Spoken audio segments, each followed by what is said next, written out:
दिगंबरा दिगंबरा श्रीपाद वल्लभ दिगंबरा. नमस्कार स्वामी भक्तांनो, तुमचे या भक्तिमय चॅनलवर स्वागत आहे. आज स्वामी तुम्हाला एक संदेश देत आहेत, जेणे तुमचे आयुष्य बदलून जाईल.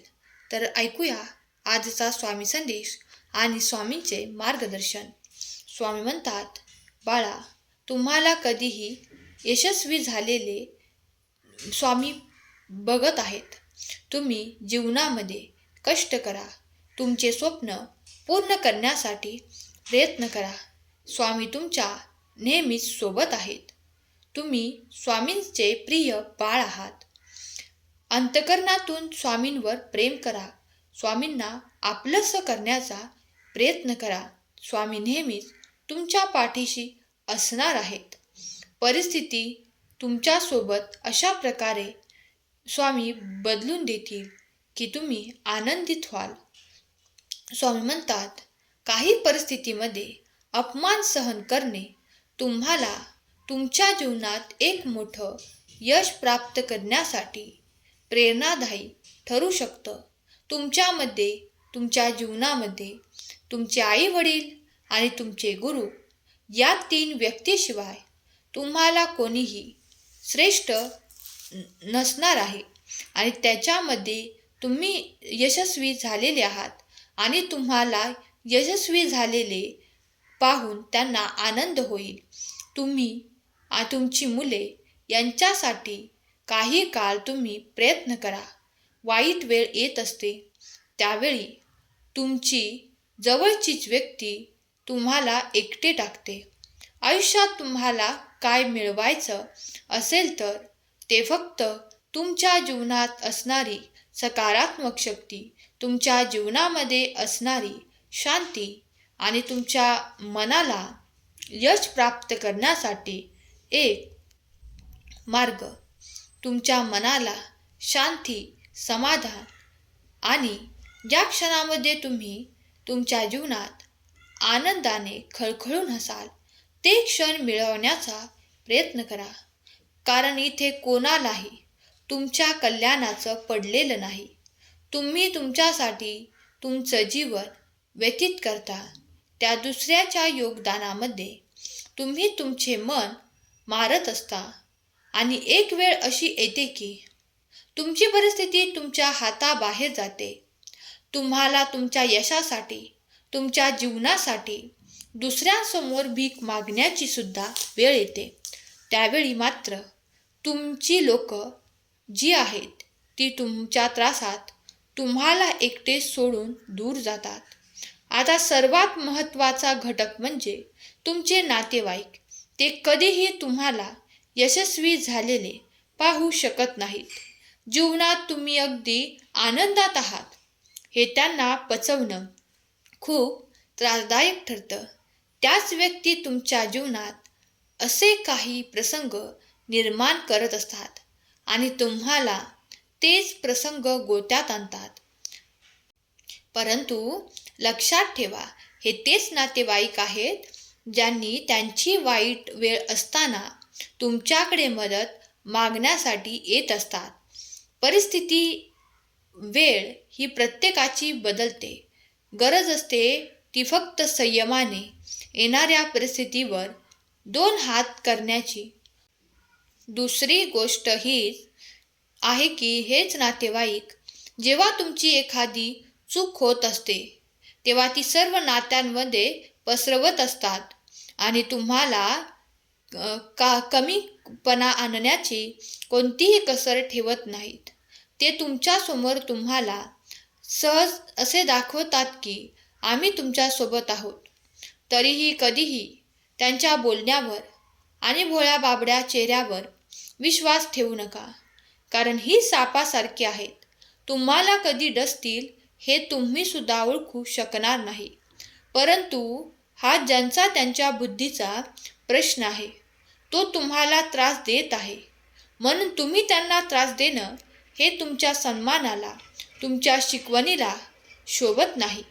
फक्त तुम्ही तुमचा अपमान लक्षात ठेवा आणि पुढे आयुष्यात त्या व्यक्तीला काहीच न बोलता उत्तर कसं देता येईल याकडे लक्ष द्या आणि जीवनामध्ये क्रोध, मत्सर, मोह या गोष्टींपासून दूर राहा. दिवस रात्र कष्ट करत राहा. तुमचे यश तुमच्या चरणाशी नक्की येईल आणि जेव्हा तुम्ही यशस्वी व्हाल तेव्हाच तेच लोक त्यांचे नाव ओळखण्यासाठी तुमच्या नावाचा वापर करून नक्कीच त्यांची प्रतिष्ठा वाढवतील, हे मात्र विसरू नका. आता तुमच्या सर्वात जवळची व्यक्ती म्हणजे तुम्हाला वाटत असलेले तुमचे मित्रपरिवार हे आहेत. असं नाही, परंतु जगाचा नियमच आहे. ज्यावेळी तुम्ही यशाकडे जात असता त्यावेळी तुमचे मागे पाय खेचणारे लोक तुम्हाला भेटत असतात. त्यात तुमचे शेजारी, तुमचे नातलग आणि तुमची भावकी हे मात्र कधीही येत असते. तुमच्या पुढे ते नतमस्तक होणार नाहीत. तुम्ही कितीही यशस्वी झाला तरी नक्कीच तुम्हाला मागे खेचण्याचा ते प्रयत्न करतात. हा ज्यांचा त्यांच्या विचाराचा भाग आहे. स्वामी म्हणत आहेत, जीवनात 3 व्यक्तींनी केलेला अपमान कधीही तुम्ही मनावर घेऊ नका आणि रागावू नका. त्यामध्ये सर्वात महत्त्वाची व्यक्ती म्हणजे तुमचे आई-वडील. जरी त्यांनी काही विशिष्ट वेळी तुम्हाला अपशब्द बोलले असतील, तुमचा अपमान केला असेल, तरीही तुम्हाला ते जीवनात कसे लढायचे आणि कुठल्या लोकांपासून तुम्हाला दूर राहायचे हे तुमचे आईवडील शिकवत असतात. बरेच लोक आईवडिलांना सतत म्हणत असतात की तुम्ही आमचा अपमान केला आणि त्यांनी केलेला अपमान मनाला लावून घेतात आणि त्यांच्याशी वाईट कृतीतून वागतात. पण असे करणे आपल्याला शोभत नाही. हे चुकीचे आहे हे तुम्हाला समजते, परंतु त्याच्या मागे त्यांचा असणारा उद्देश तुम्ही ओळखला पाहिजे. कारण कुठलेच आई वडील आपल्या मुलांना अपयशी होऊ देणार नाहीत किंवा त्यांना दुःख मिळेल असा विचार करत नाहीत. त्यानंतर सर्वात महत्त्वाची व्यक्ती म्हणजे तुमचे गुरु, जे तुम्हाला प्रत्येक वेळेस टोकत असतात. प्रत्येक वेळी तुमची चूक तुम्हाला दाखवून देतात. तुम्हाला कधीकधी त्यांचा क्रोध येतो. गुरुवर क्रोध होऊन तुम्ही त्यांना अपमानास्पद बोलता, अपशब्द बोलता, परंतु अपमानामध्ये केलेली प्रतिक्रिया ही सहन होत नाही आणि तुमचे गुरु तुमच्यामुळे दुखावले गेले. तुमच्या वाईट उलट शब्दामुळे त्यांचे मन दुखावले जाते. हे आपल्या यशासाठी खूप घातक असतं, कारण गुरु हाच आपल्या प्रगतीचा मार्ग आहे. शिष्य नेहमी पुढे आला पाहिजे आणि आपल्यापेक्षा कसा श्रेष्ठ झाला पाहिजे याकडे गुरुच लक्ष देत असतात. कटू बोल, जीवनातील सत्य आणि कठीण परिस्थितीची जाणीव करून देतात. या दोघांचेही जीवनात मार्गदर्शन आणि भविष्य घडवण्यामध्ये मोठे योगदान असते. त्यामुळे त्यांचे बोलणे कधीही मनाला लावून घेऊ नये आणि त्यांना उलट बोलण्यामध्ये वेळ घालवू नका. कारण जेव्हा तुम्ही यशस्वी होता त्यावेळी सर्वात जास्त आनंद त्याच व्यक्तींना होत असतो. हे सुद्धा विसरू नका. हे जग आहे. इथे जरी तुम्हाला आपुलकी, सहानुभूती दाखवत असले तरीही तुमच्या कल्याणाचे, तुमच्या यशाचे कुणालाही घेणे देणे नाही. आता स्वामींच्या मार्गात आहात तर स्वामींनी दिलेल्या प्रत्येक शब्द लक्षात ठेवा.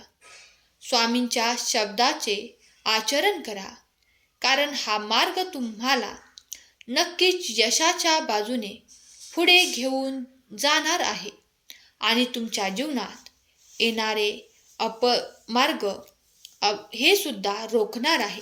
हे मात्र विसरू नका. स्वामी त्यांनाच वेळ देतात जे त्यांच्याकडे येतात आणि स्वामींचे नामस्मरण आपल्या मुखाने करत असतात. परिस्थिती बदलणे आपल्या हातात आहे, पण आपण बदलण्यासाठी मार्गदर्शन स्वामी करत असतात. हे स्वामी शेवटपर्यंत आपले कर्तव्य पूर्ण करत आहेत. आता फक्त त्यांचे शब्द आणि त्यांचा शब्दाचा भाव तुम्ही स्वीकार करा आणि तुमच्या जीवनामध्ये त्याचा अवलंब करा.